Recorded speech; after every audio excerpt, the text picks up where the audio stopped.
ఫ్యాట్కి liposuction అనేది only tool మాత్రమే అన్నారు.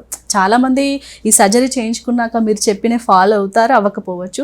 సో వాళ్ళకి మీరు ఇచ్చే suggestion? First of all weight గెయిన్కి ఎందుకు అవుతున్నాము? ఎనీబడి వెయిట్ అవ్వడానికి మనకు మోస్ట్ కామన్ రీజన్స్ ఏంటి? మీ ఏజ్, మీ టైప్ ఆఫ్ వర్క్ బట్టి. సో మీరు లెట్సే మీరు ఒక యాంకర్ అనుకోండి, సెడెంటరీ వర్క్ ఉంటుంది మీకు, మీరు నడిచే పని తక్కువ, డేలో ఆల్మోస్ట్ ఒక 60 to 70% కూర్చుంటారు. It's your now early 30s.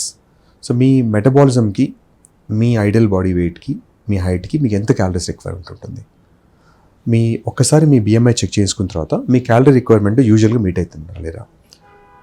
మీరు తీసుకునే మీల్స్ కనుక if you are crossing that every day over a period of years, మీరు ఎవ్రీ ఇయర్ తెలియకుండా ఒక 1.5-2 kgs వెయిట్ గెయిన్ అవుతూనే ఉంటారు.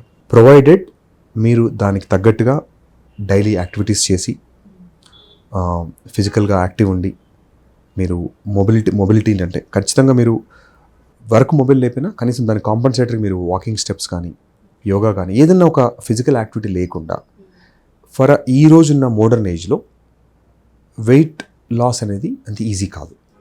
ఖచ్చితంగా you have to put an effort are you have to control your mouth. రెండిట్లో ఒకటైతే ఖచ్చితంగా తీసుకోవాల్సి వస్తుంది మీరు.